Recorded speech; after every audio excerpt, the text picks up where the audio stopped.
ওম স্বস্তি ফিল্মসের 15তম বর্ষপূর্তি অনুষ্ঠান অনুষ্ঠিত হল কলকাতার শ্যামবাজার সিরাম অডিটোরিয়ামে।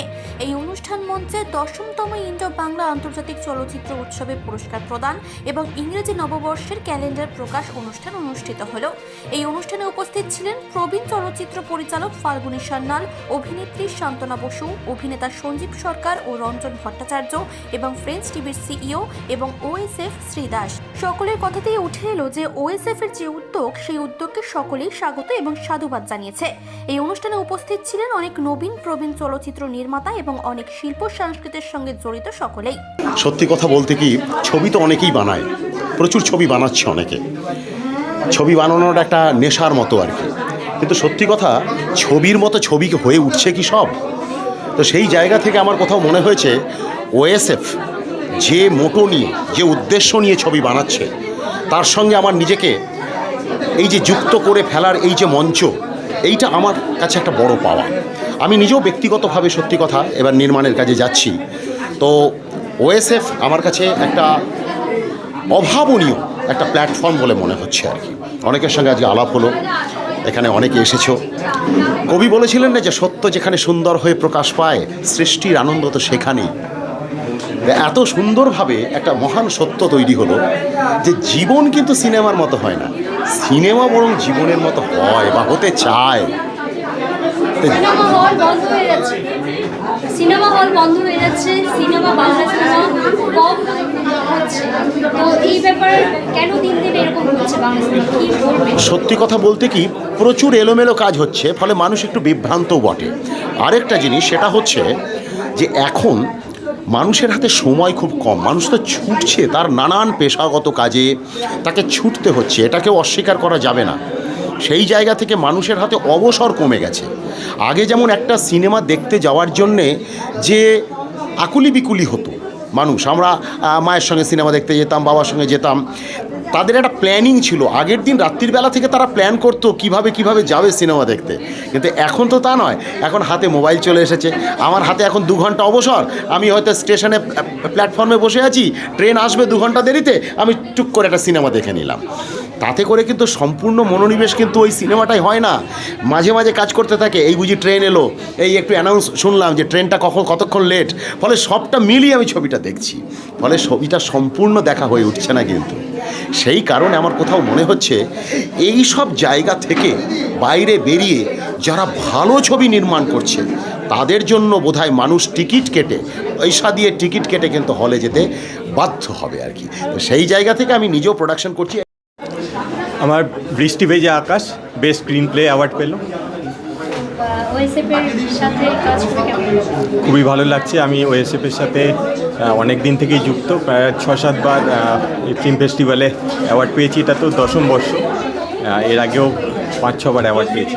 অভিনয় করেছেন রিম্পা সাহা, অমিত ঘোষ, কল্যাণী ব্যানার্জি, সোনালী সাহা, শিবাই মুখার্জি, বিক্রম দেব সেনগুপ্ত, সকলকে অসংখ্য ধন্যবাদ। ওএসএফের 15তম বর্ষপূর্তি অনুষ্ঠানে এসে অভিভূত, আর এত ভালো ভালো সব ছবি তৈরি হয়েছে, তারপরে পুরস্কার দেওয়া হলো সেই ভালো ছবির জন্য। আমি ভাবতেই পারিনি যে এত সুন্দর একটা অনুষ্ঠান হবে। সমস্ত পরিচালক, গায়ক, ডিরেক্টর সবাই এসছে, যারা যারা পুরস্কার পেয়েছে, আবার যারা পায়নি তারাও এসেছে। মানে আমরা সবাই মিলে খুব আনন্দ করলাম আজকে। শ্রীদাসের এই উদ্যোগ ও প্রতি বছরই কিন্তু করে, প্রত্যেক বছর করে। শ্রীদাসের সঙ্গে আমি অনেক দিন জড়িত, ওর বেশিরভাগ ছবিতেই আমি কাজ করেছি। এত ভালো কাজ করে যার জন্য ও আমাকে ডাকলে আমি না এসে পারি না। তো না এসে পারি না মানে ছবির কাজে, এখানে তো এসছি, মানে ও আমায় অভিনয়ের জন্য ডাকলেও আমি ছুটে চলে আসি। আজকে আমাদের শ্যামবাজার সিরাম অডিটোরিয়ামে 15তম বর্ষপূর্তি ওএসএফের বর্ষপূর্তি অনুষ্ঠান হয়ে গেল। তার সাথে সাথে 10 Indo Bangla film festival award ceremony হলো। যারা আমাদের 2024-এ 22শে ডিসেম্বর যে অনুষ্ঠানটা হয়েছিল, ফেস্টিভ্যাল দেখানো, ছবি দেখানো হয়েছিল, সেখানে তাদেরকে সম্মানটা দেওয়া হলো এখানে। আর তার সাথে আমাদের ক্যালেন্ডার প্রকাশ হলো, অনেক কলাকুশলী উপস্থিত ছিল। আজকে আমরা হলে দেখলাম একটা জিনিস, সবাই এসেছেন, সমস্ত কলাকুশলী, সমস্ত অভিনেতা অভিনেত্রী, ডিরেক্টর সবাই এসেছে। রঞ্জন দা, আমাদের শান্তনা দি, সঞ্জীব দা, আমাদের ফাল্গুনী সান্যাল, সমস্ত নামকরা ডিরেক্টর অভিনেতা অভিনেত্রী সবাই এসেছেন আমাদের এখানে। এটুখানি বলতে পারি খুব ভালো হয়েছে। আগামী দিন আবার নতুনদেরকে নিয়ে আমরা এগিয়ে যাব। খুব ভালো লাগছে যে আজকে এই অ্যাওয়ার্ডটা আমি পেলাম, দ্য বেস্ট মিউজিক ডাইরেক্টর।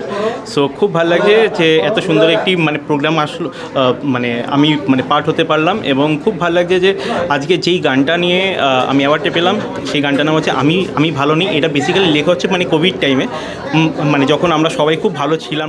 তো ভালো লাগছে খুব যে গানটি অ্যাওয়ার্ড পেলো এবং এত গুণী শিল্পীদের মধ্যে অ্যাওয়ার্ডটা পেলাম। সো খুব ভালো লাগছে, থ্যাংক ইউ সো মাচ। না, এটা তো ভালো প্রচেষ্টা, কেন শর্ট ফিল্ম এখন প্রত্যেক মানুষ সারা ওয়ার্ল্ড শর্ট ফিল্ম নিয়ে কাজ করছে। তা শর্ট ফিল্ম এমন একটা ব্যাপার, তাকে ছোটো ভাবা উচিত নয়। শর্ট ফিল্মের যা বাজার, একটা বড় ফিল্মেরও তাই বাজার। সেই জন্য শর্ট ফিল্মকে গুরুত্ব দেওয়া উচিত। ভালো ভালো কন্টেন্ট আসছে যেগুলো আমাদের দেখে ভালো লাগছে। আর আমাদের এই সংস্থা এই যে ওএসএফের 15তম বর্ষপূর্তি অনুষ্ঠানে আসতে পেরে সত্যি আমি গর্বিত, আপ্লুত, আনন্দিত। কারণ এরকম একটা প্রচেষ্টা, সৎ প্রচেষ্টা এরা যা করেছে এই ওএসএফ এটা আমার খুব ভালো লেগেছে। সেই জন্য প্রতি বছর যদি ও অনুষ্ঠান করে, প্রতি বছর আসতে আমি বাধ্য। আমি নিজেই আসবো, আমাকে নেমন্তন্ন করুক আর না করুক। কারণ শর্ট ফিল্ম অনেক দূর কিন্তু এগোবে। শর্ট ফিল্মের সবথেকে মজা হচ্ছে ভালো ভালো কন্টেন্ট। এই কন্টেন্টগুলো ঠিক মতন যদি হয় আর সেটাকে যদি পরিচালনা ডিরেক্টর সেইভাবে করতে পারে, তাহলে এই শর্ট ফিল্ম কিন্তু একটা বাজার পাবে এবং সাফল্য পাবে। এই আশা, এই বিশ্বাস আমি রাখলাম।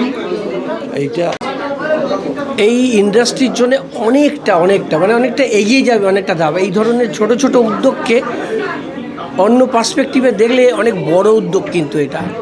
কারণ যে ছেলেটি আজকে নতুন ছেলে, যে আজকে এই ইন্ডাস্ট্রিতে আসছে, প্রথম পা রাখছে, তার কোনো জায়গা নেই, সে হাতড়াচ্ছে। কিন্তু সে অভিনয় করবে, ছবি, একটা ভালো চিত্রনাট্য তৈরি করেছে, একটা ছবি বানাবে, প্রচুর স্বপ্ন তার, কিন্তু টাকা পাচ্ছে না, লগ্নি পাচ্ছে না। কি করবে তখন এই ধরনের ছোট ছোট যে জায়গাগুলো আসে, এইটা হচ্ছে মাধ্যম, যেখান থেকে এই ছোট ছেলেগুলোর একটা ভরসা, একটা আশ্রয়ের জায়গা, যে আমার ছবিটা করলে দেখাবার একটা সুযোগ থাকছে আমার। কারণ এই ছবিটা নিয়ে আমি বানালাম, আপন খেয়ালে ছবি তৈরি করলাম, করার পর বাড়িতে সেটি পড়ে থাকলো, বা আমার ঘরের মা বোন তারা দেখে বললো, বা চমৎকার বানিয়েছিস, খুব ভালো কনসেপ্ট হচ্ছে, কিন্তু আলটিমেটলি 3-4টি লোকের কাছে ছবিটা যাবে। যদি আরেকটু পার্সপেক্টিভটা বেড়ে যায়, একটু বড় জায়গা পাই ছবিটা দেখাবার জন্য, আরও বেশ কিছু মানুষ, 100, 200, 1000, লাখ মানুষ এই ছবিটা দেখতে পায়, তবে সেই ছেলেটি বা মেয়েটি যে ছবিটি বানাতে যাচ্ছে, তার কাছে একটা স্বপ্ন পূরণ হয়। সে পরের স্টেপটা এগিয়ে গেল অনেকটা। এইবার তার কাছে একটা বড় ধাপ, সে ছোট জায়গা থেকে শুরু করেছিল, এবার সে একটা বড় ছবি বানাবে। ছোট ছবি হয়েছে, চলো এবার বড় ছবি ট্রাই করা যাক। সে একটা বড় কনসেপ্ট নিয়ে একটা খুব ভালো চিত্রনাট্য তৈরি করলো। কে বলতে পারে এর মধ্যেই ভবিষ্যতে সত্যজিৎ রায়, ঋত্বিক ঘটক বা তপন সিনহারা লুকিয়ে নেই? তাই নতুন প্রজন্মকে উৎসাহিত করতে হবে। এই ধরনের কাজ, এই যে ওএসএফ যে কাজটি করছে, এটা কোনো প্রশংসায় তার জন্য কম নয়। ভীষণ ভালো উদ্যোগ। আমি এই উদ্যোগের সঙ্গে আছি এবং এদের সাফল্য কামনা করছি। মানসী বসুর রিপোর্ট, চেতনা বার্তা। জেগে থাকে, জাগিয়ে রাখে।